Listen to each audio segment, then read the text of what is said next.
The last episode was one of the luckiest episodes that we ever got. We got 5 items in a single episode, guys. And this is the first time that this has ever happened to me. But who knows, this time we might have even more luck or we might have no luck. Let's see what's gonna happen. And we start off strong with a TLC 25. Yeah, really strong.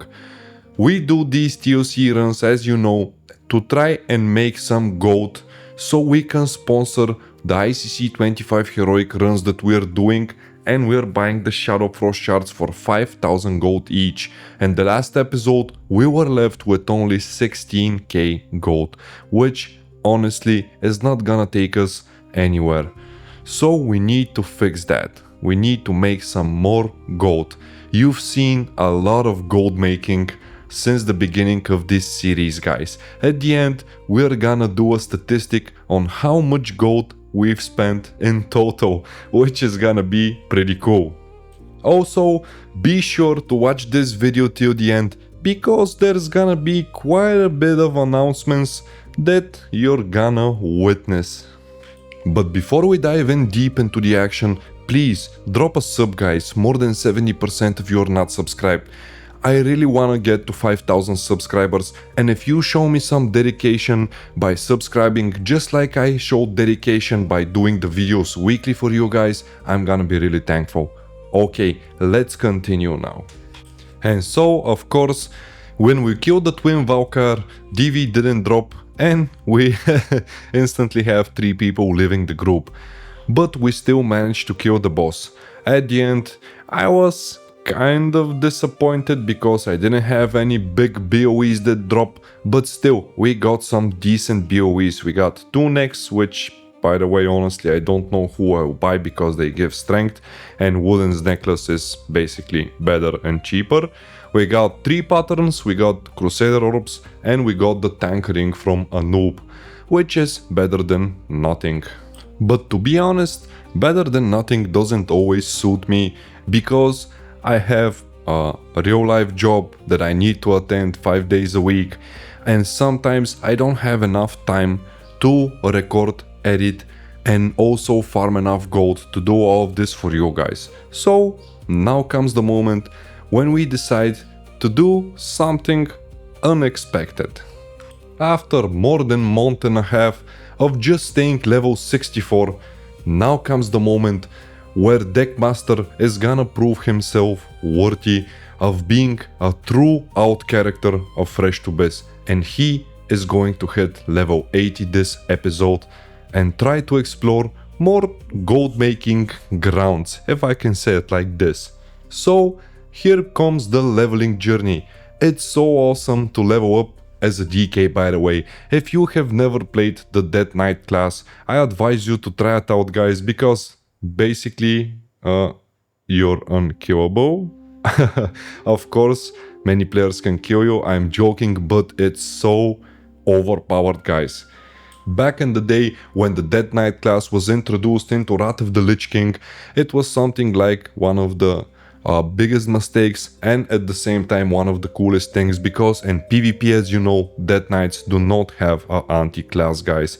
If you're a good enough Death Knight players, you can 1v1 against any class and win 90% of the time, I assure you. But this series is focused more on PvE, so we're not gonna speak about PvP now. Our job with Deckmaster was to get to level 80 as quick as possible, and this time I've decided to switch things up a little bit, and I'm not gonna level up until level 80 in Boren Tundra. I've decided to go to Sholazar, and it was a pretty cool experience for me because I've leveled up more than maybe 100 characters during the years, guys, and it's still so lovely for me to level. I don't know if I'm weird for this, but I just like leveling. And just like that, for you it was around 1 minute of watching and listening to my voice, but for me it was 4 or 5 hours of gameplay. At the end, the result was Deckmaster officially hit level 80, and now we have a second level 80 character that we can use to help out FreshToBiS in his journey. But before Deckmaster can actually start helping FreshToBiS, he needs to do a quick job in Ironforge. And that job is clearing the entire guild bank that we have with materials and selling it on the auction house, because as you've seen, we have only 16k gold, and sadly this bank that we were filling for 2 weeks now needs to go up for sale in order for us to get some gold. The total process of me putting everything up for sale on the auction house took me like, I don't know, maybe around 20 minutes. It was so much things, but we gotta do what we gotta do, guys. Sadly, it looks nice to have a guild bank like this, but when you want to get best in slot and as quickly as possible, you're gonna see it full and empty a lot of times during the process. And yeah, it might feel sad to sell everything that you farmed for such a long period of time, but at the end, on the next day, when you open the mailbox and when you see that you have collected more than 35,000 gold for a single night of auctioning, this also feels pretty good. Now we can send all of the gold that we've made to FreshToBiS, and with that we're gonna have more than 50k gold in FreshToBiS, so the gold for the next raiding week is secured, and now we can focus our time on some more different things. But before all of that, I wanna do a special announcement, and I wanna announce, guys, that this is the add-on that you have all been waiting for, and I'm finally gonna release it. You have a best in SWAT tracker, you have a spammer with raid preset building that you can see here, you have auto reply, you have a master looter function, you have auto invite, you have main spec plus buff orders, you have a raid browser, and a lot more things that you can see on the screen. Also, on top of that, there is a second add-on called Real Nibba Pack, which is a farming add-on for all of the people that love to farm. You have a back scanner, you have sessions recorded here, you can even see the items that you farmed.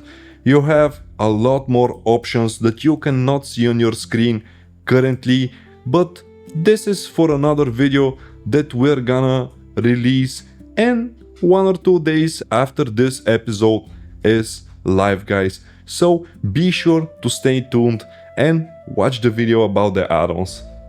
Back to the video now. Now you may ask yourself, what was Nibba talking about when he said that he's gonna use Deckmaster for some different things? Well, I'm gonna give you the answer to this question right now. We're gonna use Deckmaster to host raids. And now you're gonna ask yourself a second question. Wait, Deckmaster is a fresh level 80, how is he gonna host his own raids? Well, if you're consistent enough, things are always gonna work out for you. Trust me, guys. And now I'm gonna show you. As you can see, this is Deckmaster as the raid leader in TOC25. Yeah, I was a little bit sneaky because I've gathered the raid using the Paladin, because most of the people who see a 1.6k gear score character are not gonna come to the raid. But after that, I've switched to the DK, I've explained to the people in the raid that I only wanna host the raid, I don't care that much about items with the DK itself, I just want the BOEs, and everyone was chill and okay with that. So here goes the raid. This is the first ever raid that FreshToBiS has ever done. And by the way, this is the first raid before the first random dungeon that Deckmaster has ever done, which is crazy. Doing a raid before you actually have done a dungeon. Insane stuff going on. The first boss sadly didn't drop a BOE for us, but with Jaraxxus it was a different story, because here we got our first BOE item that dropped, which is the first gold that Deckmaster made as level 80. Then, in pure FreshToBiS style, as everybody here watching, except for the new guys of course, knows that DV 9 out of 10 times drops on a FreshToBiS raid. So be sure to join my TOC25s if you want DV, guys. Here it was no exception and DV dropped again. We even got a double DV drop. But to be honest, this guy got me mad a little bit because he was crying a lot, and after I gave him the DV, I kicked him from the group. Yeah, I know that some people were gonna judge me about this, but guys, he was whining like a little kid. He didn't even see that we got 2 Death's Verdict drop, and I gave the first one to some guy who won it in the group, and the second one was in me. I was gonna trade it to him and he was crying, but never mind. I was pretty happy with how things were moving with Deckmaster. We've made some gold. It was not that much, like 3 or 4,000 gold in total at the end with all of the patterns, and only one BOE, the Ring of the Dark Mender, dropping for us, but it was something. And now let's move on to FreshToBiS. It's been 11 minutes already. It was about time for FreshToBiS to try out Ruby Sanctum again, to try out his luck one more time for some nice items that he can get. In the last episode we got Sharpened Twilight Scale, but we have 3 more items, or if I need to be correct, 4 more items from Ruby Sanctum that we need to get in order to make FreshToBiS best in slot. But this time things are a little bit different. If you haven't noticed yet, this is not the typical Ruby Sanctum that FreshToBiS is going on. This is Ruby Sanctum 25 Heroic, for the people who didn't notice by the ads or by the icon on the minimap on the far right corner. And yeah, we're doing Heroic RS, and now things are getting really interesting, because here we're talking about one of the hardest items that FreshToBiS actually needs to get during this series, RS25 Heroic items. And just like that, on episode 10, which by the way is a milestone episode, we get into Heroic Ruby Sanctum, because guys, we're already 6.4k gear score, which is enough for Heroic Ruby Sanctum.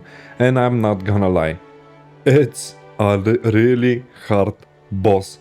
Many of you who are endgame players are gonna argue now and are gonna say that it's not that hard, it's 3 or 4 mechanics, but the damage that the boss does, the damage that the group needs to do, the mechanics that you can fail and wipe the entire group is way too much, guys. Seriously, there's a reason behind Blizzard releasing Halion after releasing the Lich King, so think about it. But for me personally, the only thing that I was thinking about currently is if my best in SWAT items are gonna drop. Yeah, I still need to win the rolls even if they drop, but at least I wanna get a shot at some best in slot items. Come on, FreshToBiS deserves that. Can you imagine FreshToBiS getting Sharpened Twilight Scale Heroic on his first ever RS25? It sounds more like a fantasy, but who knows? We've witnessed a lot of crazy stuff going on during this series. And of course at the end, when we got the kill, the loot was 3 healer rings. Can you imagine this? FreshToBiS joins the raid and 3 healer rings drops. Of course this is gonna be our luck. After the Ruby Sanctum, I wanted to do one more thing that I couldn't do earlier, and this is to try and take some gold out of the full guild tab that I have with green and blue items waiting to be disenchanted. Because currently I don't want to invest gold into the enchanting profession so I can disenchant them. I found a guy and I offered to pay him 3 gold per item to disenchant everything for me. So I've begun taking the items out of the guild bank and I've traded all of the items to him.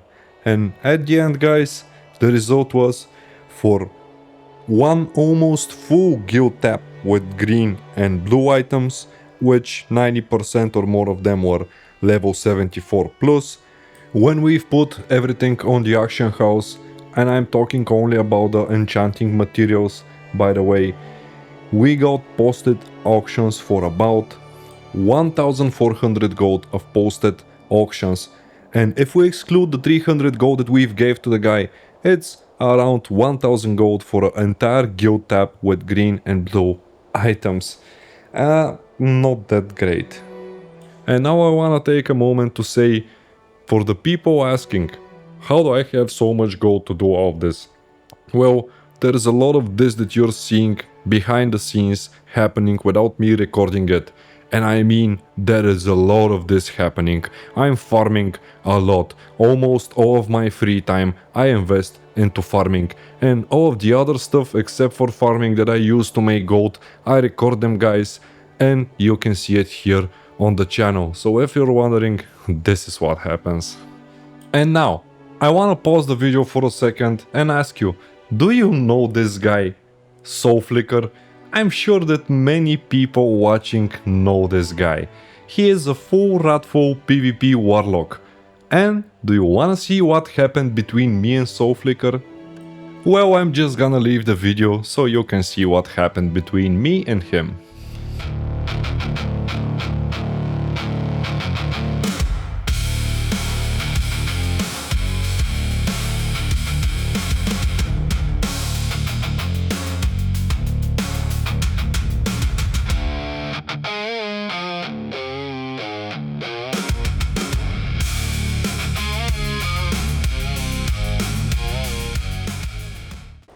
It felt so nice to kill Soulflicker at the end. And can you imagine, this pro PvP Warlock lost to a 6.4k gear score PvE Retri Paladin. If I was you, Soulflicker, I would just delete my character or at least retire. And yeah, I know that the hunter hit him at the end, but I'm pretty sure that I was gonna kill him even on my own. But I say enough with the chit chat. We get back to the serious business, and that business is getting Shadowmourne. In the last episode, we got to exactly 20 shards. This time, I hope that we get to at least 26. But we'll see what's gonna happen. It's ICC25 Heroic yet again. Yet another week, another raid. We're completely prepared with the gold, and now the only thing left to happen is shards need to drop. We start off with Marogor, of course. You know that I'm gonna show the loot from every single boss, so you can keep track on what happened. And beside of that, I want you to notice my DPS this time. It's getting better and better with time. But I'm not gonna lie, it's still some kind of low. But Retri Paladin without a Shadowmourne, it's hard to do big DPS. I mean, yeah, you can, but it's hard. As you saw, we got really lucky this time, and we got one shard from the first boss. I really hope that things move on just like that for the rest of the bosses.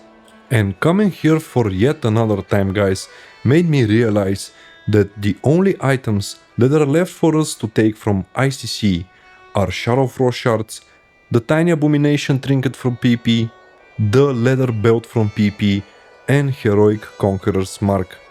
All of the rest remaining items are from Ruby Sanctum 25 Heroic, which means we're getting really close to closing in.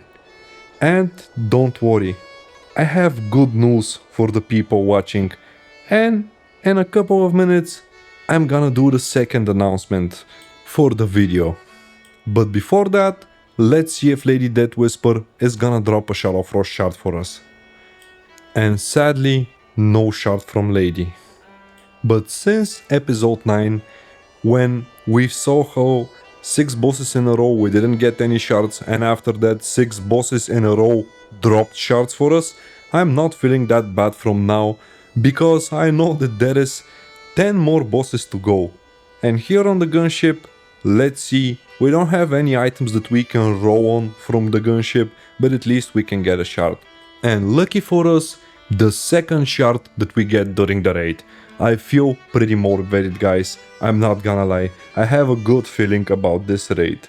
This time on the Deathbringer I was really focused and I really wanted to do the biggest DPS that I can do, because now I'm 6.4k gear score, but I don't know what's happening, guys. I have proper gems, I have proper enchants, I'm 6.4k gear score. And can somebody explain why my DPS is so low. I'm pretty sure that I'm doing my rotation correctly, that I'm doing everything right. I have flasks. Yeah, I don't have potions, but come on, the potions are gonna bring no more than 1k DPS difference. And again, I'm last on the DPS list. I'm seriously telling you this right now, guys. I'm not joking. I don't know why this Paladin does such low DPS. Like 13k DPS for a 6.4k Paladin isn't great at all. If somebody can explain me in the comments what's going on, I'm gonna be really thankful. And this time, do we get a shard from Deathbringer? Nope, no shard. And yet another time, no Conqueror's Mark Heroic.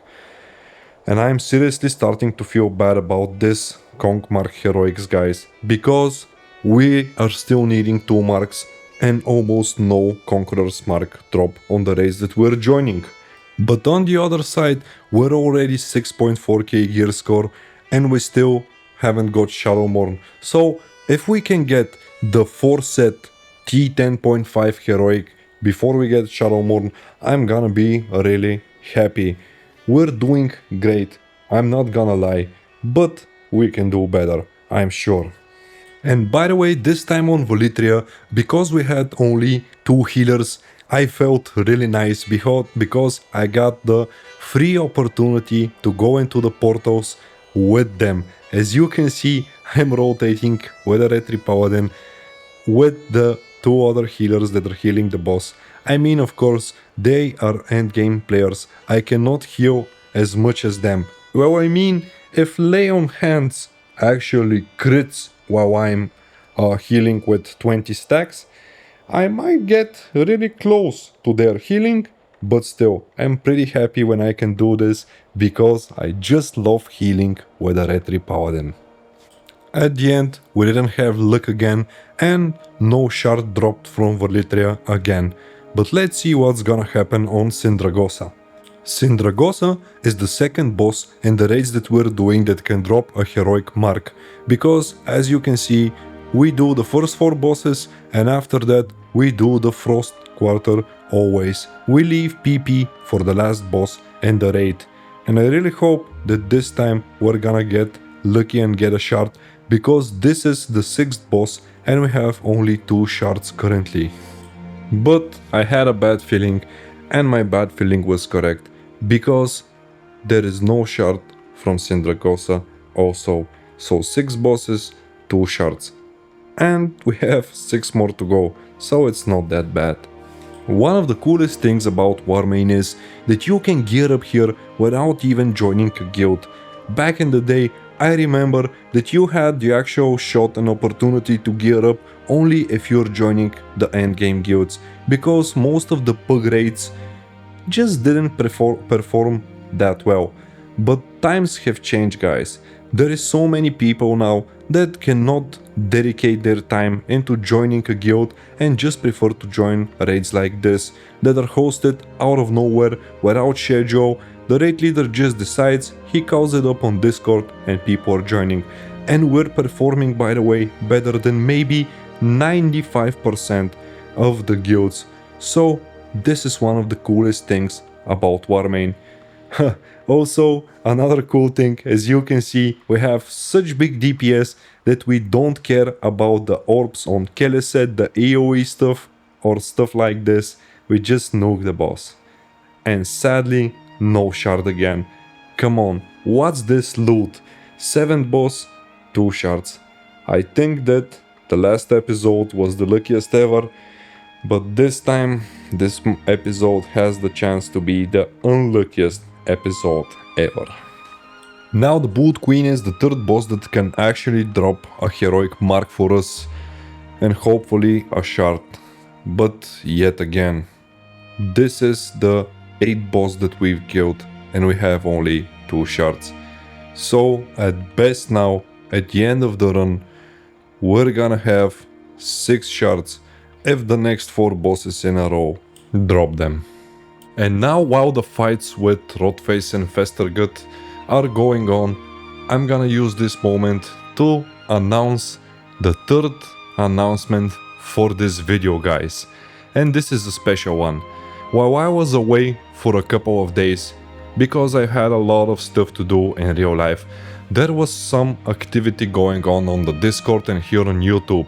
Some of you have seen it because you have voted already, but there was a poll asking what is gonna be the second character if I decide in the future to gear up into the FreshToBiS series, because currently we're doing ICCs, Ruby Sanctums, and it's gonna be cool to add a second character into the series. And the winner at the end was, you want, guys, a druid, which is gonna be a feral cat. So this is what the people wanted, and this is what I'm gonna deliver. In a couple of days from this moment, we're gonna start the new character in the FreshToBiS series, which we're gonna gear up, and the first ever creation of the character is going to happen on live stream. Yes, you heard that right.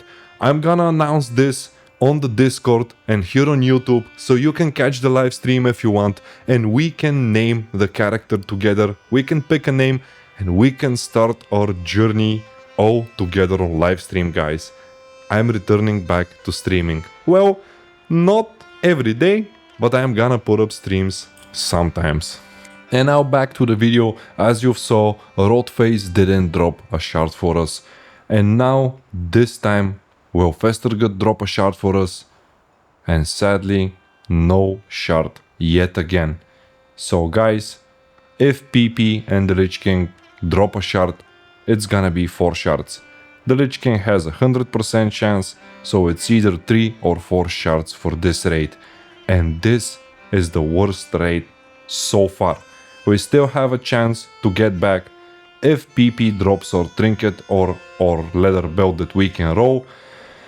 But I don't know, it's not feeling that great.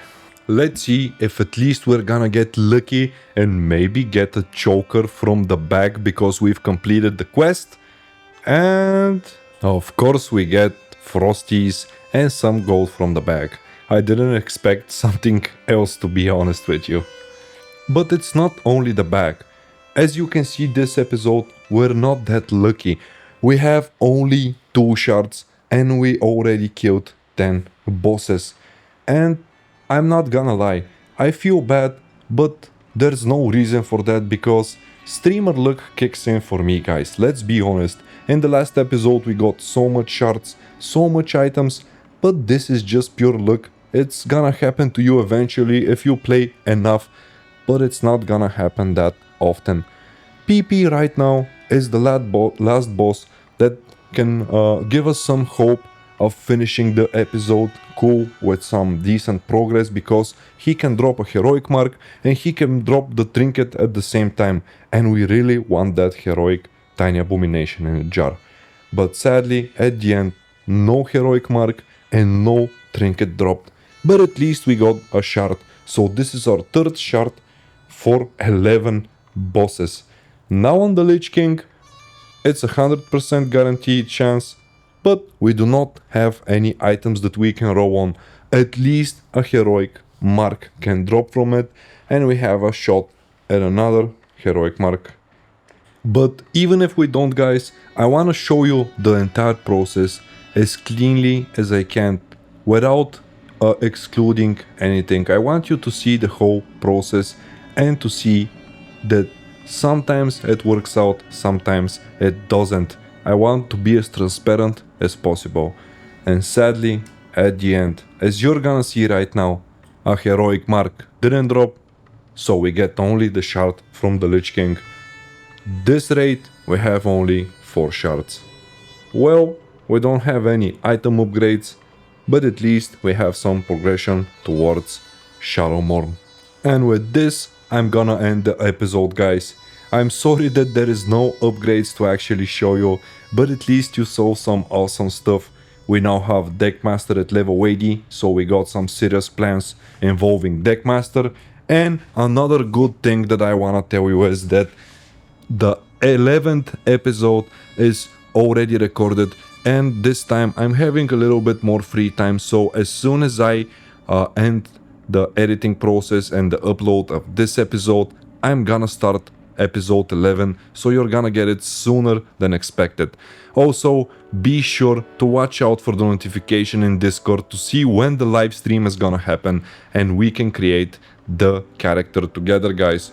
Also, finally, you're gonna get the add-on that you've all been asking for. So, thanks for watching, guys, and see you in the next one.